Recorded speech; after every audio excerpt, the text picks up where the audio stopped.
இப்போ வாழ்க்கையில எதை லட்சியமா வச்சுக்கிறது அப்படின்னுட்டா, பெரிய பணத்தை சம்பாதிக்கிறத லட்சியமா வச்சுக்கலாம், புகழ சம்பாதிக்கிறத லட்சியமா வச்சுக்கலாம், பதவியை சம்பாதிக்கிறத லட்சியமா வச்சுக்கலாம், பகவானை அடையிறத லட்சியமா வச்சுக்கலாம். முதல் மூன்றுலே பதவி, பணம், புகழ் இது மூன்றும் சொன்னோமானால் அடையிறது ரொம்ப கஷ்டம். அதற்காக வாழ்க்கை முழுக்க அதை நேர்மையா அடையிறது ரொம்ப கஷ்டம். பல தப்பு தண்டாக்கள்லாம் பண்ணி தான் அதை அடைய முடியும். அதை அடைஞ்சாலும் கூட அதை காப்பாத்திக்கிறது ரொம்ப கஷ்டம். ஒரு கால் கை நழுவி போயிடுத்துன்னா துக்கமும் ரொம்ப தாங்க முடியாததா இருக்கும்.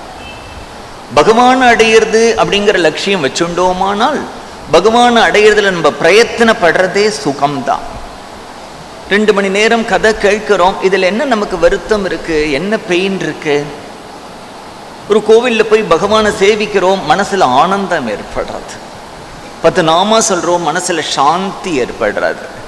இல்ல துக்கமே ஒன்றும் இல்லை, பண்றதும் சுகம்.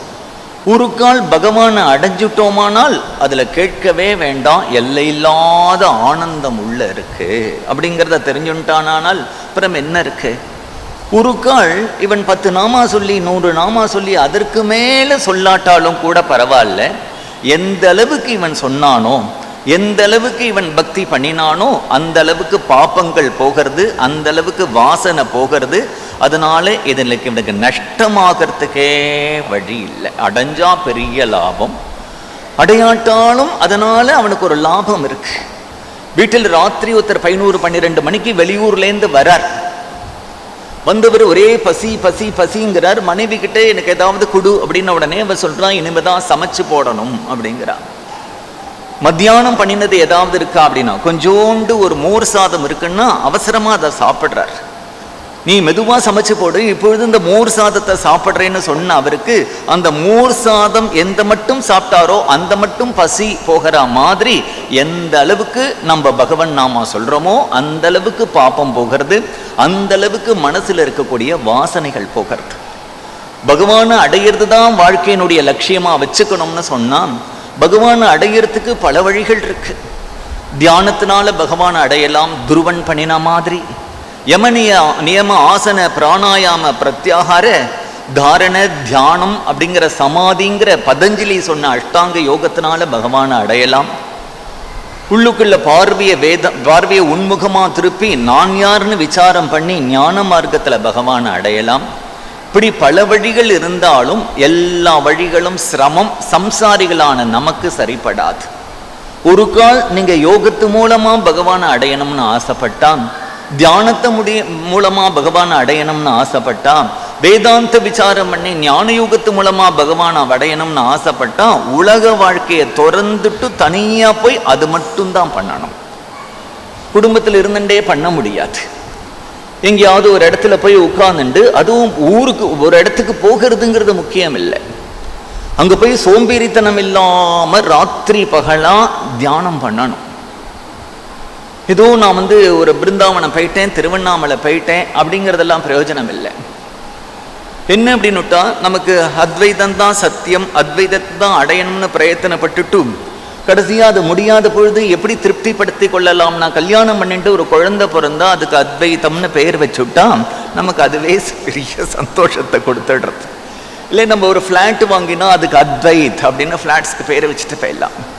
அதுதான் நம்மளால முடியும் இல்லையா? அப்ப ஏதாவது ஞானத்தை அடையணும், அதுனா தனியா அதுக்குன்னு ஒரு வாழ்க்கை இருக்கணும். பக்தி அப்படி இல்லை.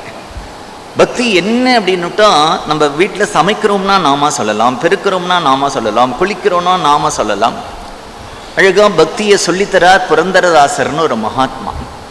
ಅಡುಗ ಸುನ್ನರ ಜನ್ಮ ಬಂದಾಗೆ ನಾಲಿಗೆ ಇರುವಾಗೆ ಕೃಷ್ಣಾಯನ ಬಾರದೆ ಕೃಷ್ಣ ಎಂದರೆ ಸಕಲ ಕಷ್ಟವೂ ಪರಿಹಾರೆ ಕೃಷ್ಣಾಯನ ಬಾರದೆ.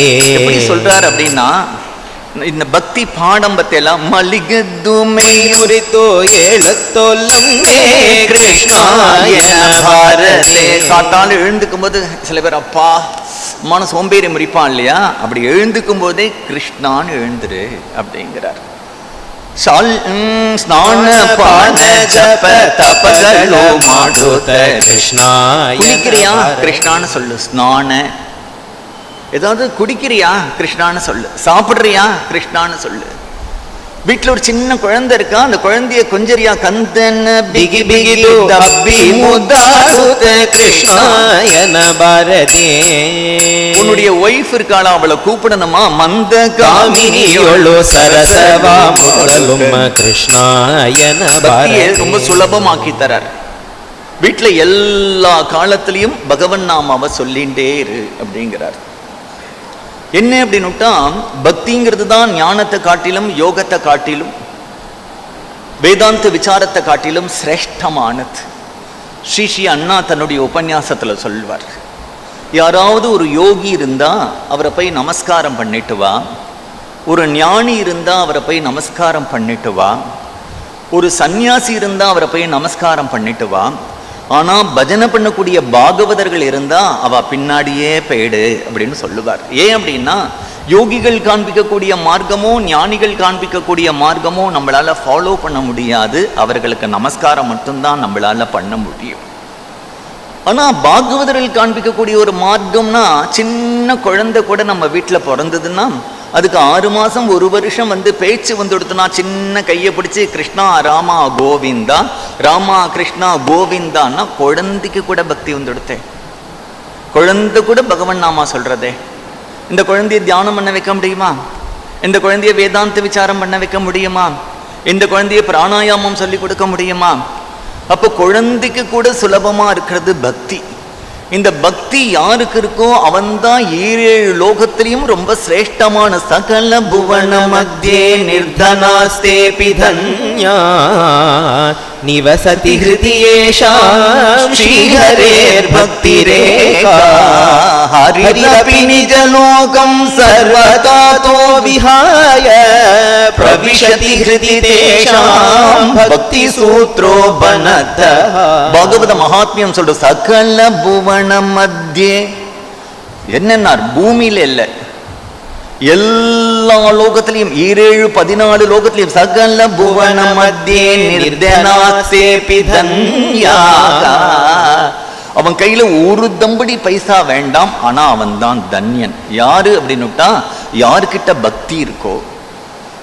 எந்த மாதிரி பக்தினா, எந்த பக்தியை பார்த்து ஹரி ரொம்ப மெச்சி இவன் பின்னாடி வரானோ, சகல புவன மத்தியே நிர்தனாஸ்தே பிதன்யா நிவசதி ஹிருதியேஷாம் ஸ்ரீஹரேர் பக்திரேகா ஹரிரபி நிஜலோகம் சர்வதாதோ விஹாய பிரவிஷதி ஹிருதிதேஷாம் பக்தி சூத்ரோ பனதஹ. ஹரி வைகுண்டத்தை விட்டுட்டு இவனுடைய ஹிருதயத்துக்கு ஓடி